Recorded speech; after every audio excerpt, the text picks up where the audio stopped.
যারা আল্লাহর দেওয়া বিধান অনুযায়ী বিচার ফয়সালা করে না, এরাই হচ্ছে পৃথিবীতে জালেম অত্যাচারী। অনুযায়ী দণ্ডবিধি যদি কার্যকারিতা হয় তাহলে এত ধারা আর এত তারা থাকবে না।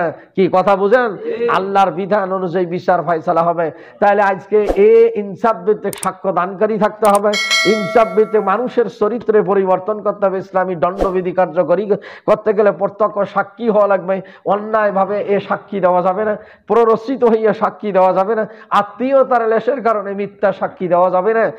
ইসলামী নিয়ম নীতি অনুযায়ী শাস্তি পাওয়ার যোগ্য কোনো ব্যক্তি যদি হয়ে যায় তাহলে তাকে ইসলামী দণ্ডবিধি তার উপর কার্যকারিতা হবে।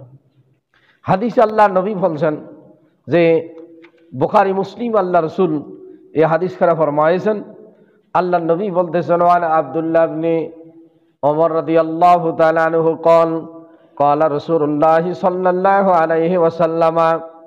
হযরত আব্দুল্লাহ ইবনে ওমর রাদিয়াল্লাহু তাআলা আনহু হইতে বর্ণিত, তিনি বলেন, বিশ্ব নবী মুহাম্মদুর রাসূলুল্লাহ সাল্লাল্লাহু আলাইহি ওয়াসাল্লাম ফরমান, উমিরতু আন উকাতিলান নাস হাত্তা ইয়াশহাদু আল্লা ইলাহা ইল্লাল্লাহু ওয়া আন্না মুহাম্মাদুর রাসূলুল্লাহ। আখিরি পয়গম্বর মুহাম্মদুর রাসূলুল্লাহ সাল্লাল্লাহু আলাইহি ওয়াসাল্লাম বলেন যে, আমি মানুষের কাছে এজন্য আদিষ্ঠিত হয়েছি যতক্ষণ পর্যন্ত মানুষের কথার সাক্ষ্য না দিবে আল্লাহ ব্যতীত কোনো মাবুদ নাই, মুহাম্মদ সাল্লাল্লাহু আলাইহি সাল্লাম আল্লাহর বান্দা তার রাসূল, ততক্ষণ আমি কি করব? তাদের বিরুদ্ধে সংগ্রাম করব, জিহাদ করব, যুদ্ধ করব। জোরে বলি সুবহানাল্লাহ।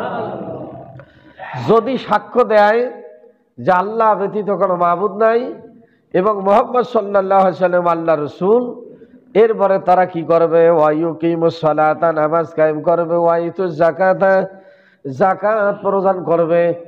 এগুলো যদি না করে তাহলে আমি তাদের বিরুদ্ধে জিহাদ করব, যুদ্ধ করব। ফাইজা ফানু যালিকা সামু মিন্নি, আল্লাহর নবী বলছেন, যদি তারা এই কাজগুলো সম্পাদন করে, নামাজ পড়ে, আল্লাহ এবং তার রাসূলকে মানে, যাকাত প্রদান করে, তাহলে আল্লাহ এবং তার রাসূলের পক্ষ থেকে তাদের জান এবং মাল, দিমাউহুম ওয়া আমওয়ালুহুম, আল্লাহর পক্ষ থেকে পাহারাদার হবে, নিরাপত্তার ব্যবস্থা করা হবে। জোরে বলি সুবহানাল্লাহ। এই কাজগুলো যদি তারা করে তাহলে কি হবে? আল্লাহ এবং তার রাসূলের পক্ষ থেকে তাদের জান এবং মালের নিরাপত্তার ব্যবস্থা করা হবে। তবে ইল্লা বিহাক্কিল ইসলাম, ইসলামী দণ্ডবিধি অনুযায়ী, ইসলামী নিয়ম নীতি অনুযায়ী কোনো শাস্তি পাওয়ার যোগ্য যদি সে কোনো কাজ করে বসে তাহলে তাকে সে শাস্তি পাইতেই হবে। জোরে বলি সুবহানাল্লাহ। আপনি নামাজ পড়েন, রোজা রাখেন এবং ইসলামের নিয়ম নীতি সব মানি চলেন, কিন্তু আপনি ইসলামী দণ্ডবিধি অনুযায়ী শাস্তি পাওয়ার যোগ্য আপনি কাজ করে বসেছেন, তাহলে আপনি নামাজি হন আর রোজাদার হন, আপনি পরহেজগার হন, আপনি ইমাম হন, আলেম হন, মুফতি হন, আপনি রাষ্ট্রের কোনো দায়িত্বশীল হন, অবশ্যই আপনাকে সে শাস্তি প্রয়োগ করা হবে। এটাই হচ্ছে ইসলামী দণ্ডবিধি। জোরে বলি সুবহানাল্লাহ। আল্লাহ রাব্বুল আলামিন সূরা মায়েদায় ৪৫ নম্বর আয়াতে বলছেন, বনি কুরাইজা এবং বনি নাজির এ গোত্রদ্বয়ের মধ্যে ঝগড়া বিবাদ হইত। একটা ধনী শ্রেণীর ছিল, প্রভাবশালী বনি কুরাইজা, আর বনি নাজির ছিলেন এরকম দারিদ্র শ্রেণীর। ওদের পক্ষ থেকে যদি কোনো দণ্ডবিধি আসত বনি নাজির গোত্রের, তাহলে বনি কুরাইজারা তাৎক্ষণিক তা পালন করত, এটা কার্যকারী করে ফেলত। কিন্তু যদি বনি কুরাইজার কোনো লোকের কাছে দণ্ডবিধি আসত তাহলে তারা সেটা টাল বাহানা করে কাটা দিত, যেটা ধনী শ্রেণীর রাষ্ট্রের ক্ষমতাবান, তাদের বিরুদ্ধে এই দণ্ডবিধি কার্যকরী করা যাবে না। জোরে বলি নাউজুবিল্লাহ। কিন্তু আল্লাহ রাব্বুল আলামিন ঘোষণা দিলেন, কেউ ধনী হোক আর গরিব হোক, যদি সে কি করে দণ্ডবিধি, নামাজি হোক আর রোজাদার হোক, দণ্ডবিধির যদি কাজ করে বসে তাকে ইসলামী দণ্ডবিধি অনুযায়ী এ শাস্তি তাকে প্রয়োগ করতেই হবে। আল্লাহ বলছেন, ওয়া কাতাবনা আলাইহিম ফিহা আন্নান নাফসা বিন নাফসি ওয়াল আইনা বিল আইনি ওয়াল আনফা বিল আনফি ওয়াল উযুনা বিল উযুনি ওয়াস সিন্না বিস সিন্নি। সেটা যে সম্প্রদায় হোক, ইহুদি হোক, খ্রিস্টান হোক, মুসলমান হোক, আল্লাহ পাক নির্ধারণ করে দিয়েছেন তাওরাত কিতাবে, এবং আমাদেরকেও নির্দেশ প্রদান করেছেন। যদিও তাওরাত কিতাব মানসুখ হয়েছে, ইনজিল মানসুখ হয়েছে, এই কিতাব এখন আমাদের জন্য পড়াও নিষেধ এবং এর ফায়সালাও আমাদের জন্য মানা নিষেধ। কিন্তু তাওরাতে এবং ইনজিলে কোরআনের কিছু কিছু দণ্ডবিধিগুলো সেখানেও ছিল। আবার আল্লাহর নবীর জামানায় কোনো এক সাহাবী তাওরাত পড়তেছিলেন, আল্লাহ রসুলের চেহারা বিবর্ণ হয়েছিল যে আমি মুহাম্মদ থাকতে তোমরা তাওরাত পড়বে, এটা হইতে পারে না। কিন্তু তাওরাতে ও রজমের শাস্তি, বেবিচারের শাস্তি এবং এই চুরির শাস্তি, এগুলো কোরআনেও যেভাবে ছিল তাওরাতেও ওইভাবে ছিল। জোরে বলি সুবহানাল্লাহ। এই সুরিয়া নামে এক ইহুদি ছিল। আল্লাহর নবীর কাছে ইহুদিরা এই রজমের বেবিচারের শাস্তি, বনু কুরাইজার এক ব্যক্তি যিনি এই সম্ভ্রান্ত ব্যক্তি, এই সম্ভ্রান্ত ব্যক্তির দ্বারা বেবিচারে যখন সাক্ষ্য প্রমাণ হয়েছে, শাস্তি যেমন কঠিন এরকম সাক্ষ্যদাতাও এরকম কঠিন। বেবিচারের ক্ষেত্রে প্রত্যক্ষ 4 জন সাক্ষী লাগবে। প্রত্যক্ষ সেটা পুরুষ সাক্ষী, মহিলা সাক্ষী হলে হবে না। ততক্ষণ এই প্রত্যক্ষ সাক্ষী না দেওয়া পর্যন্ত এই দণ্ডবিধি কার্যকারী করা যাবে না। এখন এই বনু কুরাইজার এই ব্যক্তির উপর দণ্ডবিধি কার্য করা হবে। তো ইহুদির আল্লাহ নবীর কাছে আসছে যে এই দণ্ডবিধি কি হবে, কি শাস্তি আমরা প্রয়োগ করব, আপনি এর বিচার ফয়সালা দেন। আল্লাহর নবী বলছেন তোমাদের তাওরাত পড়ো, তোমাদের তাওরাতের বিধান অনুযায়ী তোমরা বিচার ফয়সালা করো। তখন এই ইহুদিরা বলতেছেন যে হে মুহাম্মদ, তাওরাতের মধ্যে এই রজমের শাস্তি নাই। তখন আল্লাহর নবী তো আল্লাহ প্রদত্ত ক্ষমতাবান, জোরে বলি সুবহানাল্লাহ। এরা যদি গোপন করে আল্লাহ রাব্বুল আলামিন তা ফাঁস করে দেন, জানিয়ে দেন। আল্লাহর নবীকে আল্লাহ পাক জানিয়ে দিয়েছেন তাওরাতের মধ্যে তাদের রজমের শাস্তি, কোরআনে যেরকম শাস্তির বিধান আছে তাদের তাওরাতের মধ্যে ওই শাস্তির বিধান আছে। তখন এই তাওরাতের পণ্ডিতগণ রুহবান এবং রব্বানিয়ান বলা হয়েছে। আল্লাহ পাক কোরআনে বলছেন রব্বানিয়ুনা ওয়াল আহবারু, আলেম এবং পণ্ডিতগণ বলল এগুলোর বিধান আমাদের নাই। তখন আল্লাহর নবী কসম করে বললেন যে নিশ্চয়ই আল্লাহ রাব্বুল আলামিন, তাওরাত আল্লাহর কিতাব, তোমাদের তাওরাতে আছে, অনুযায়ী বিচার ফয়সালা করো। তখন তারা পণ্ডিতগণ, এই রুহবান এবং রব্বানিয়াগণ, তারা কি করলেন? অস্বীকার করলেন। এমন সময় যখন আল্লাহর নবীর কসম খাইলেন, সুরিয়া নামে এক ইহুদি ছিল, সে বলিয়ে ফেলল ইয়া রাসূলুল্লাহ মুহাম্মদ, আপনি যদি কসম না খাইতেন তাহলে আমি প্রকাশ করতাম না। এই রজমের শাস্তি আপনার কোরআনে যেরকম আছে আমাদের তাওরাতেও ঠিক অনুরূপ ছিল, কিন্তু আপনি কসম খাওয়ার কারণে আমি এটা প্রকাশ করলাম। আমাদের পণ্ডিতগণ কি করেছেন? তারা নিজেদের সুবিধা মতো এটাকে উচ্ছেদ করে দিয়ে তাদের মন গড়া বিধান ঢুকায়া দিয়েছেন। জোরে বলি নাউজুবিল্লাহ। এই জন্য আমরা এই শাস্তির পরবর্তীতে আল্লাহ পাক এই আয়াত নাজিল করে দিয়ে তাদের এই তথ্যগুলো ফাঁস করে দিলেন এবং দণ্ডবিধি কতটুকু কিভাবে কার্যকারিতা হবে এই কথা আল্লাহ রাব্বুল আলামিন বলছেন। এবং তাওরাত যে আল্লাহর কিতাবে এই বিষয়গুলো আছে এরা সংরক্ষণের ব্যাপার আল্লাহ রাব্বুল আলামিন বলছেন সূরা মায়দা 40 থেকে 45 নম্বর আয়াত। আল্লাহ রাব্বুল আলামিন বলছেন ইন্না আনজালনাত তাওরাতা ফিহা হুদান ওয়া নূরন, আমি অবশ্যই তাওরাত কিতাব এরকম নাজিল করেছিলাম তাহাদের উপর হুদা, হেদায়েত এবং নূর সহ। জোরে বলি সুবহানাল্লাহ। অন্যান্য আসমানি কিতাবগুলোর উপর ঈমান আনা ফরজ। কোরআনকে যেমন ঈমান আনবেন, আল্লাহ পাক বলছেন তোমরা পূর্বের কিতাবগুলোকে বিশ্বাস করবে, এই কোরআনের উপর তোমরা ঈমান আনবে। হে ঈমানদার গনিয়া আইয়ুহাল্লাযীনা আমানু আমিনু বিল্লাহি ওয়া রাসূলিহি ওয়া মা উনজিলা ইলাইকা ওয়া মা উনজিলা মিন ক্বাবলিক। সূরা নিসার মধ্যে আল্লাহ রাব্বুল আলামিন বলছেন হে ঈমানদারগণ, আমি এই রাসূলের উপর যে কিতাব অবতীর্ণ করেছি তার উপর তোমরা বিশ্বাস স্থাপন করবে। পূর্বে যে কিতাব আমি অবতীর্ণ করেছি তার উপর তোমরা ঈমান আনবে।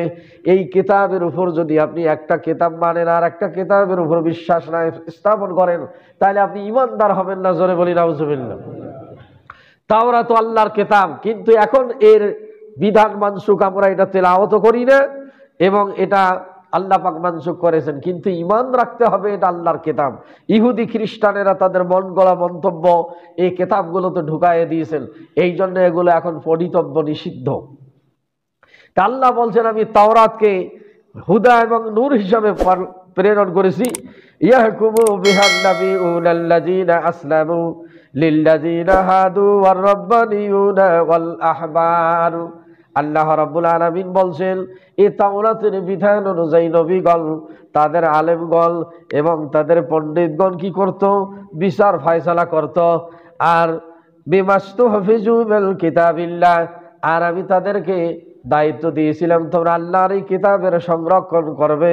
ওয়া কানু আলাইহি শুহাদা, আর তোমরা কি হবে? আল্লাহর জন্য সাক্ষীদাতা হয়ে যাবে। ফালা তাকশাউন নাসা ওয়াকশাউনি, তোমরা মানুষকে ভয় করি, হক বিচার কার্য থেকে বিরত থাকিও না।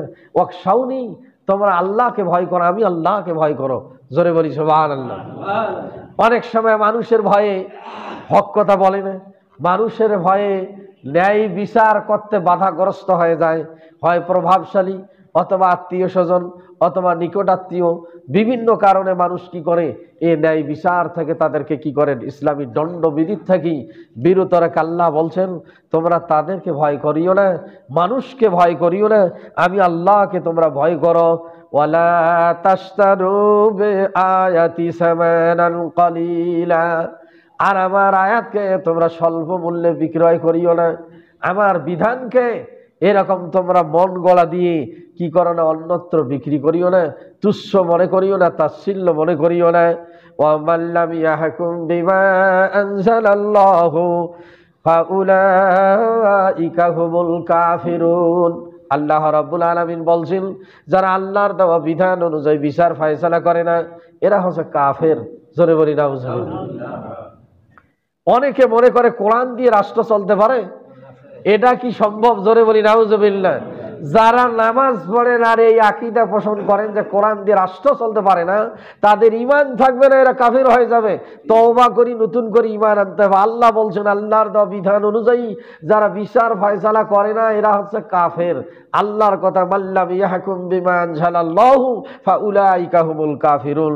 ইসলামী দণ্ডবিধি অনুযায়ী আল্লাহ বলছেন আমি তোমাদেরকে নির্ধারণ করে দিয়েছি, লিপিবদ্ধ করে দিয়েছি, নির্দেশ প্রদান করছি। ওয়া কাতাবনা আলাইহিম ফিহা, আমি তোমাদেরকে কি করেছি? নির্দেশ দিয়েছি এই কিতাব অনুযায়ী তোমরা কি করবে, এর বিধান অনুযায়ী তোমরা কি করবে। আন্নাল নাফসা বিল নাফসি, কেউ যদি কাউকে হত্যা করে তাহলে তুমি তাকে হত্যা করবে। এটা হচ্ছে ইসলামী দণ্ডবিধি। আপনাকে কেউ যদি হত্যা করে তাহলে ইসলামী দণ্ডবিধি অনুযায়ী ইসলামী হুকুমত প্রতিষ্ঠিত থাকলে আপনার ওয়ারিশগণ কি করবেন? আপনাকে হত্যা করবেন। এটাকে বলা হয় ইসলামী দণ্ডবিধি। জোরে বলি সুবহানাল্লাহ। একটা মানুষকে যদি অন্যায়ভাবে আর একজন হত্যা করে, এই হত্যার পরিবর্তে যদি প্রকাশ্য ময়দানে হত্যা সংঘটিত হইতো, তাহলে সমাজে এত হত্যাকাণ্ড হইতো না। দেখা যায় অন্যায়ভাবে মানুষকে হত্যা করা হচ্ছে। এই যে কয়েকদিন আগে, 2 দিন আগে পেপারে দেখলাম সচিবালয়ে আগুন। আজকে কতজন আহত, কতজন মৃত্যুবরণ করেছেন। এখন এই সচিবালয় বাংলাদেশের একটা সুরক্ষিত এলাকা, এবং সেখানে বাংলাদেশের সমস্ত তথ্যগুলো সেখানে থাকে।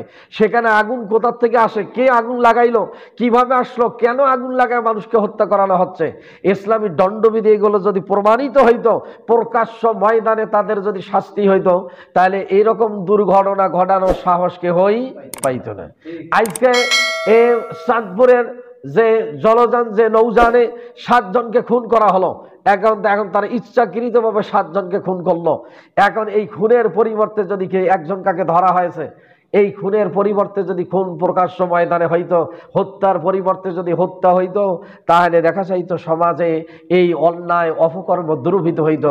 আল্লাহ রাব্বুল আলামিন বলছেন তোমরা অর্থের বিনিময়ে কোরআনকে বিক্রি করিও না, সত্য সাক্ষ্য থেকে বিরত থাকিও না, সামান্য বিনিময়ে আমার বিধানকে পরিবর্তন করিও না। আমার বিধান অনুযায়ী যারা বিচার ফয়সালা করে না, এরা কাফের। তোমরা কি করবে? ইসলামী দণ্ডবিধি অনুযায়ী একজন হত্যা করলে তার ওয়ারিশরা তাকে হত্যা করবে। এটা কার্যকরী কার্যকারিতা তোমরা বাস্তবায়ন করবে। এরপর আল্লাহ বলছেন ওয়ালা আইনা বিল আইনে, যদি কেউ তোমার চোখ ফুড়িয়ে ফেলে, তোমাকে আঘাত করে চোখের মধ্যে, তুমি চোখ তার ফুড়িয়ে ফেলবে চোখের বিনিময়ে চোখ। যদি দুইটি চোখ নষ্ট করে ফেলে, তুমি দুইটি চোখ তার নষ্ট করবে। এটা ইসলামী দণ্ডবিধি, তার বেশি তুমি বাড়াইতে পারবে না। আর কম যদি করো সেটা তোমার পার্সোনাল ব্যাপার, যদি মাফ করে দাও সেটাও তোমার পার্সোনাল ব্যাপার, কিন্তু তুমি চোখের বিনিময়ে তার বেশি আর চোখ ছাড়া অন্য কিছু তুমি আঘাত করতে পারবে না।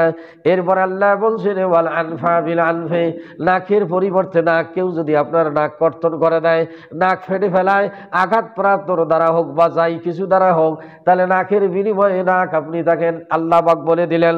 এরপরে বলছেন বিল উজুনে বিল উজুল ওয়াল উজুনে বিল উজুল, বলছেন কানের বিনিময়ে কান, কেউ যদি আপনার কান কেটে নেয় তাহলে কানের পরিবর্তে আপনি কান কেটে নেবেন, তার বেশি বাড়াইতে পারবেন না। এরপর আল্লাহ রাব্বুল আলামিন বলছেন ওয়াল সিন্না বিসিন্নে, দাঁতের বিনিময়ে দাঁত, দাঁতের পরিবর্তে দাঁত, কেউ যদি আপনার দাঁত ভেঙে ফেলে তাহলে আপনি তার দাঁত ভেঙে ফেলবেন, জয়টা ভাঙছে ছয়টাই ভাঙবেন, তার বেশি আপনি ভাঙতে পারবেন না। এই দণ্ডবিধির কথা আল্লাহ রাব্বুল আলামিন জানায় দিচ্ছেন ওয়াল জুরুহা কিসাসুন, কেউ যদি আপনাকে আঘাত করে, জখম করে, এই জখমের পরিবর্তে আপনাকে জখম, এটাই হচ্ছে কিসাস, এটাই হচ্ছে ইসলামী দণ্ডবিধি। আল্লাহ বলছেন ফামান তাসাদ্দাকা বিহি ফাহুয়া কাফারাতুল লাহু, যদি কি হয় এই ফামান তাসাদ্দাকা, কেউ যদি সেটা মাফ করে দেয়, ফাহুয়া কাফারাতুল লাহু, এটাই তার জন্য কাফারা হয়ে যাবে। জোরে বলি সুবহানাল্লাহ। এই আঘাত প্রাপ্ত হয়েছেন, আপনাকে হত্যা করা হয়েছে, আপনি কোনো বিচার প্রার্থী নন, আপনি যদি মাফ করে দেন তাহলে তার জন্য ওইটাই কাফারা।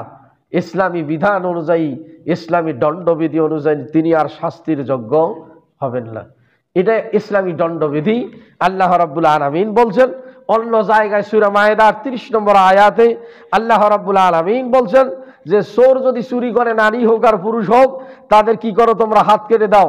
এখন হাত কিভাবে কাটবেন, কতটুকু কাটবেন, এটা ফুকাহায়ে কেরাম আলাদা বর্ণনা করছেন, কিন্তু আল্লাহ রাব্বুল আলামিন হাত কাটার কথা বলছেন যে যতটুকু সে চুরি করেছে 10 দিরহাম পর্যন্ত, উলামায়ে কেরাম বলছেন 10 দিরহাম যদি চুরি হয়, তার এই চুরি, এই পরিমাণ চুরি করলে তার হাত কাটা হবে, তার বেশি হাত কাটা হবে না। আল্লাহ পাক বলছেন ওয়াসারিকু ওয়াসারিকাতু ফাকতাউ আইদিয়াহুমা জাযাআন বিমা কাসাবা নাকালাম মিনাল্লাহ ওয়াল্লাহু আজিজুল হাকীম।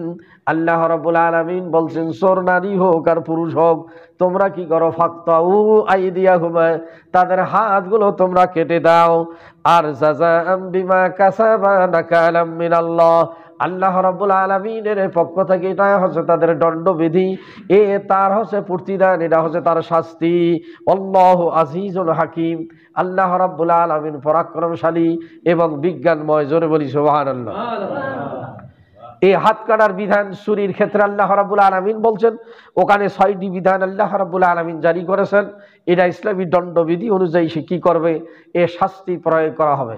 কোন এক সম্ভ্রান্ত কুরাইশ বংশের নারী চুরি করেছিলেন আল্লাহর নবীর কাছে, তার নাম ছিল ফাতেমা। কোন মুফাসসির ইকরাম বলছেন সে এক সাহাবী সে আল্লাহর নবীর কাছে অনুরোধ করলেন, ইয়া রাসূলুল্লাহ, তাকে কি মাফ করে দেওয়া যায় না? আল্লাহর নবীর চেহারা বিবর্ণ হয়েছিলেন, তিনি এরকম বললেন, আমার ফাতিমা বিনতে মুহাম্মদ, আমার মেয়ে যদি ফাতেমা চুরি করত, তার উপরও শাস্তি কার্যকারিতা হইত। জোরে বলি সুবহানাল্লাহ।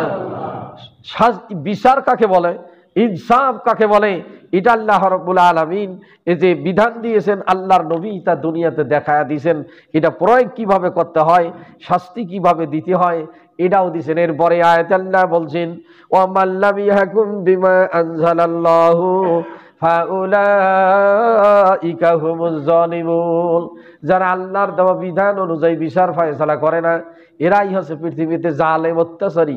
জোরে বলি নাউজুবিল্লাহ। আল্লাহ বলছেন লা ইউহিব্বুজ জালিমুন, আমি জালেমদেরকে ভালোবাসি না। আল্লাহ আবার বলছেন ইন্নাল্লাহা লা ইয়াহদিল কাওমাজ জালিমিন, ওই জালেম সম্প্রদায়কে আল্লাহ হেদায়েত দেয় না। জোরে বলি নাউজুবিল্লাহ। যারা এই জুলুম অন্যায় করবে, আল্লাহ রাব্বুল আলামিন তাদেরকে ভালোবাসেন না, এদেরকে হেদায়েত দেন না। এরপরে আল্লাহ পাক রজমের শাস্তির ব্যাপারে সূরা নূরের মধ্যে বলছেন, ওয়াজ্জানিয়াতু ওয়াজ্জানি ফাজলিদু মিয়াতা কুল্লা ওয়াহিদিন মিয়াতা জালদা। আল্লাহ রাব্বুল আলামিন বলছেন, বেবিচারী নারী হোক আর পুরুষ হোক, তোমরা কি করো, সে যদি কি হয়, আজ্জানিয়াতু আজ্জানি ফাজলিদু কুল্লা ওয়াহিদিন মিনহুমা মিয়াতা জালদা, সে যদি অবিবাহিত হয়, লা ইয়ানকিহু, সে যদি বিবাহকারী না হয়, তাহলে কি করো, 100 বেত্রাঘাত তোমরা করো। আর এই বেত্রাঘাতে মুফাসসিরে কেরাম বলছেন, সে যদি দুনিয়ায় মৃত্যুবরণ করে, বাকিটা তার কবরের উপর মারো। জোরে বলি সুবহানাল্লাহ। এটা ইসলামী দণ্ডবিধি অনুযায়ী তার শাস্তির ব্যবস্থা আল্লাহ রাব্বুল আলামিন এ কথা বলছেন। এ শাস্তি আপনি দণ্ডবিধি অনুযায়ী যে শাস্তি প্রয়োগ করবেন, এ শাস্তি প্রয়োগ করতে গেলে আপনাকে সত্য সাক্ষ্যদানকারী হইতে হবে। সাক্ষী যদি মিথ্যা দেয়, তাহলে দণ্ডবিধি কার্যকারী হবে? আপনি দেখছেন চুরি করা, আপনি দেখছেন ব্যভিচারে লিপ্ত হওয়া, কিন্তু আপনি সাক্ষী দেন না। এখন সাক্ষী দিলে বিচার হবে, তখন আপনি সাক্ষ্য দেন না। যদি এই সাক্ষ্য দেওয়ার ব্যাপারে কি করেন, আপনি যদি দুর্বলতা পোষণ করেন, আপনি যদি সাক্ষ্য না দেন, এ ব্যাপারে আল্লাহ রাব্বুল আলামিন সূরা মায়েদা 8 নম্বর আয়াত আল্লাহ রাব্বুল আলামিন বলছেন, ইয়া আইয়ুহাল্লাযীনা আমানু কুনু কাওয়ামিনা লিল্লাহি শুহাদা বিল কিসত।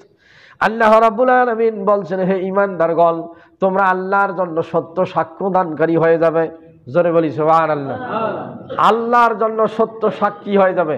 সত্য সাক্ষী মানুষ দুইটি কারণে দেয় না, একটা নিজেদের আত্মীয় স্বজনের কারণে, অথবা যদি কি হয় কারো সঙ্গে শত্রুতা থাকে, তাহলে কি করে, মিথ্যা সাক্ষী দিয়ে উহাকে কিভাবে ফসানো যায় এবং শাস্তি প্রয়োগ করা যায়, এ চেষ্টা করে।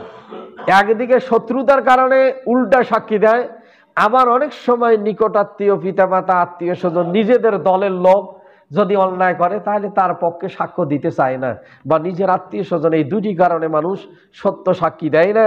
কিন্তু আল্লাহ রাব্বুল আলামিন বলছেন যে ইসলামী দণ্ডবিধি কার্যকারী করতে গেলে নিশ্চয়ই সাক্ষ্য দানকারী সত্য হওয়া লাগবে।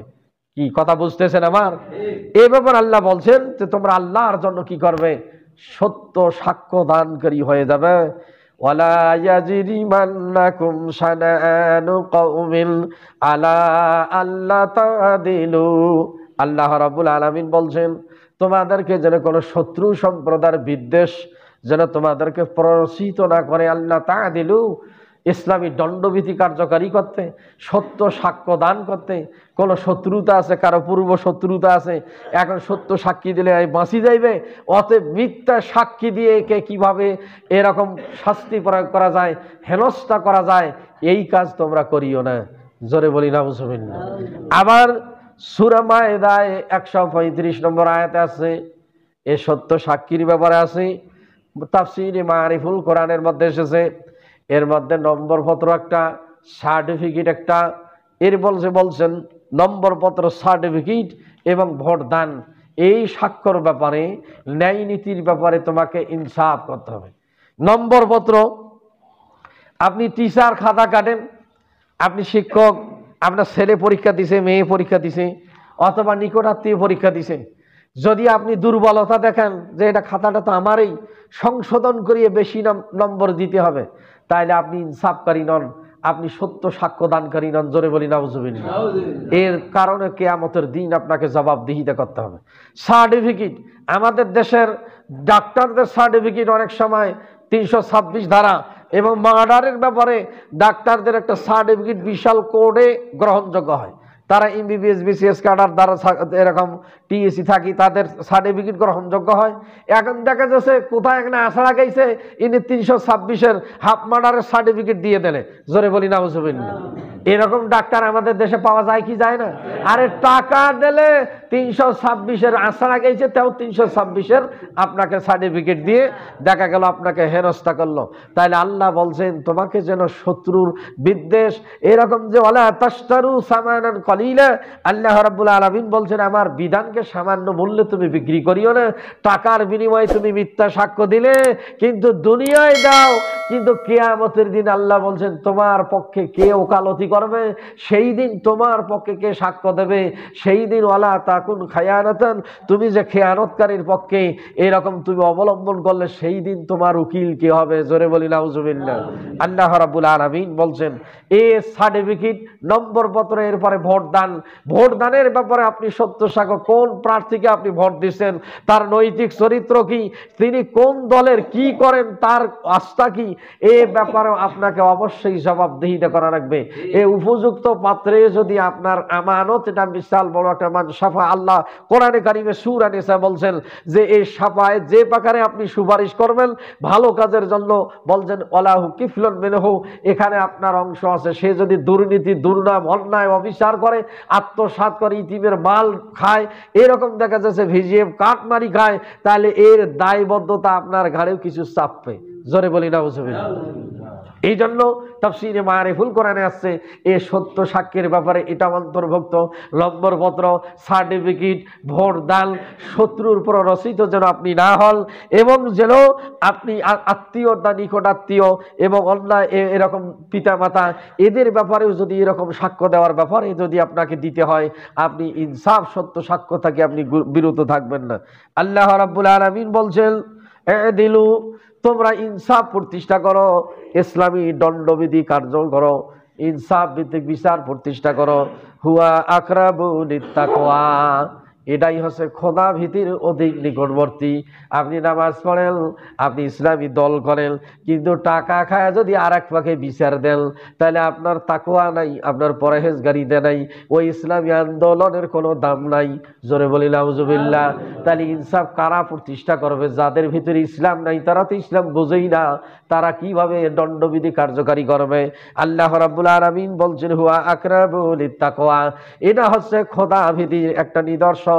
সামনে দেখা গেল ভোট, টাকা দিয়ে অন ইসলামিক দলে ভোট দিছে, কি এরকম আছে কিনা? আর ইসলামী দলের লোকেরাও টাকার কাছে বিক্রি হয়েছে, মিঠা পুকুরে অন্যখানে নয়। ইসলামী দল করে, এখন ভোট দেবে, এখন টাকা দিছে এক থাবা, আর কথা কয় না। জোরে বলি নাউজুবিল্লাহ। তাহলে কিসের আপনার ইসলামী দল? আপনি কিসের ইসলামী আন্দোলন করেন? আর আপনি কিসের তাকওয়া দেখান? নামাজ আজ রোজাতেই খালি তাকওয়া তা নয়, এই ব্যাপারে আপনাকে চিন্তা ফিকির করতে হবে। আল্লাহ বলছেন অত্তাকুল্লাহ, সাবধান তোমরা, আমি আল্লাহকে ভয় করো। সর্ব ব্যাপারে আল্লাহর দরবারে তোমাকে জবাবদিহিতা করতে হবে। খালি নামাজ রোজার হিসাব হবে, ফামাইয়ামাল মিসকালা জাররাতিন খায়রান ইয়ারা ওয়া মাইয়ামাল মিসকালা জাররাতিন শাররান ইয়ারা, সামান্য যদি তুমি ভালো কাজ করে থাকো এর জবাবদিহি, এর প্রতিফলও তুমি দেখতে পাবে। ওয়া মাইয়ামাল মিসকালা জাররাতিন শাররান ইয়ারা, সামান্য অনুপরিমাণ যদি তুমি খারাপ কাজ করে থাকো তে ব্যাপারে আল্লাহর দরবারে তুমি দেখতে পাবে, তোমাকে জবাবদিহিতা করা লাগবে। ইকরা কিতাবিকা কাফা বিনাফসিকা ওয়া আলাইকা হাসিবা, আল্লাহ বলবেন তুমি তোমার আমলনামা পাঠ করো, কিতাব পাঠ করো, কি করেছো আর না করেছো। তুকফিস সুদুরুল আয়ুন, তুমি চোখের ইশারায় কি করেছো, কি গোপনীয়তা কি করেছো, সেই দিন একটাও বাদ যাবে না। ওয়া সগীরানা ওয়া কাবীরানা, আল্লাহ বলছেন বড় বাদ যাবে না, তোমার ছোট বাদ যাবে না। সেই দিন বাঁচার কোনো উপায় থাকবে না। প্রত্যেককে আল্লাহর দরবারে এর জবাবদিহিতা করতে হবে। এই জন্য আল্লাহ রাব্বুল আলামিন এই কথাগুলো করার পর বলছেন অত্তাকুল্লাহ, তুমি আল্লাহ রাব্বুল আলামিনকে ভয় করো। ইন্নাল্লাহ খবীরুম বিমা তা'মালুন, নিশ্চয় আল্লাহ রাব্বুল আলামিন তোমার সমস্ত কর্মের ব্যাপারে খবর রাখেন। জোরে বলি সুবহানাল্লাহ। তুমি যা কিছুই করো না কেন সব ব্যাপারে আল্লাহ রাব্বুল আলামিন খবর রাখেন। সূরা নিসার মধ্যে আল্লাহ রাব্বুল আলামিন এর 135 নম্বর আয়াতে বলছেন ইয়া আইয়ুহাল্লাযীনা আমানু আমিনু বিল্লাহি ওয়া রাসূলিহি ওয়াল কিতাবিল্লাযী নাযালা আলা রাসূলিহি ওয়াল কিতাবিল্লাযী আনজালা মিন ক্বাবলু, যেমন আমি পূর্বেই বলেছি পূর্ববর্তী কিতাবের উপর বিশ্বাস স্থাপন যেমন আপনি করবেন, পরবর্তী কিতাবের উপর বিশ্বাস স্থাপন করবেন। ওখানে যে দণ্ডবিধি তাওরাত এবং ইনজিলের উপর আল্লাহ পাক যে দণ্ডবিধি দিয়েছিলেন, কোরআনে সেই দণ্ডবিধির কথা আল্লাহ রাব্বুল আলামিন বলছেন। এই জন্য অন্য কিতাবগুলোর উপরে ঈমান থাকবে, কোরআনের বিধানের উপর ঈমান থাকবে। আর একটা বিধানকে আপনি মানবেন, আর একটা বিধানকে যদি আপনি না মানেন, তাহলে আপনি ঈমানদার থাকবেন না। জোরে বলি নাউজুবিল্লাহ। আল্লাহ বলছেন কাইফা তাকফুরুনা বিবাজিল কিতাব, তুমি কিছু কিতাবের কিছু অংশকে মানবে আর কিছু অংশকে মানবে না।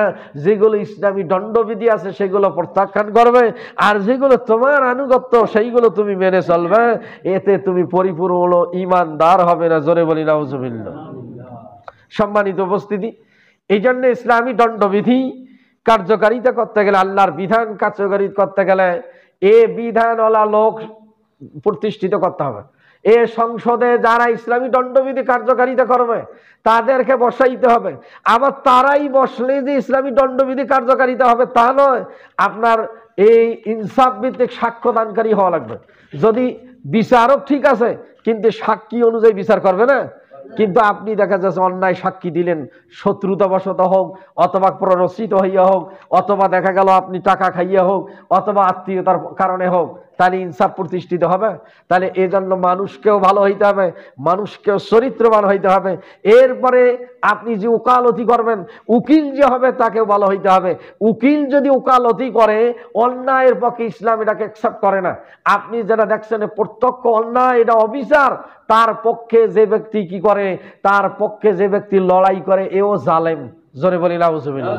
তাহলে আমাদের দেশের কোর্ট কাছারি কিভাবে চলে? অন্যায়ের পক্ষে যতখানি টাকা দাও, এর পক্ষে যত রায় কি করা যায়, আইনের বলে তত ধারা, আকাশের বলে যত তারা। জোরে বলি নাউজুবিল্লাহ। তাহলে কোরআন অনুযায়ী দণ্ডবিধি যদি কার্যকারিতা হয় তাহলে এত ধারা আর এত তারা থাকবে না। কি কথা বুঝেন? আল্লাহর বিধান অনুযায়ী বিচার ফয়সালা হবে। তাহলে আজকে ইনসাফ ভিত্তিক সাক্ষ্য দানকারী থাকতে হবে, ইনসাফ ভিত্তিক মানুষের চরিত্রে পরিবর্তন করতে হবে। ইসলামী দণ্ডবিধি কার্যকরী করতে গেলে প্রত্যক্ষ সাক্ষী হওয়া লাগবে। অন্যায়ভাবে সাক্ষী দেওয়া যাবে না, প্ররোচিত হইয়া সাক্ষী দেওয়া যাবে না, আত্মীয়তার লেশের কারণে মিথ্যা সাক্ষী দেওয়া যাবে না। এই কথাগুলো আল্লাহ রাব্বুল আলামিন কোরআনুল কারীমে বলছেন। এই জন্য সংসদে ভালো লোকের প্রয়োজন, বিচারক ভালো লোক প্রয়োজন, উকিল ভালো লোক প্রয়োজন, সাক্ষ্যদানকারী ভালো লোক প্রয়োজন। এই জন্য আল্লাহ রাব্বুল আলামিন বলছেন ইন্নাল্লাহা ইয়ামুরু বিল আদলি, যেটা প্রত্যেক দিন সানি খুতবা পড়া হয়। 6টা নির্দেশ এখানে দিয়েছেন, 3টা আদেশ এবং 3টা নিষেধ। আল্লাহ পাক বলছেন ইন্নাল্লাহা ইয়ামুরু বিল আদলি ওয়াল ইহসানি ওয়া ইতাইজিল কুরবা ওয়া ইয়ানহা আনিল ফাহশাই ওয়াল মুনকারি ওয়াল বাগি ইয়াইজুকুম লাআল্লাকুম তাযাক্কারুন। এই 1 নম্বর যে নির্দেশ দিয়েছেন আল্লাহ রাব্বুল আলামিন, এই বিষয়ে পরবর্তীতে আমাদের আলোচনা আসবে। বিল আদল, ইনসাফ প্রতিষ্ঠা করা, ইসলামী দণ্ডবিধি কার্য করা, এ সমাজে ইনসাফ প্রতিষ্ঠা করা, রাষ্ট্রে ইনসাফ প্রতিষ্ঠা করা, সর্বক্ষেত্রে ইনসাফ প্রতিষ্ঠা করা।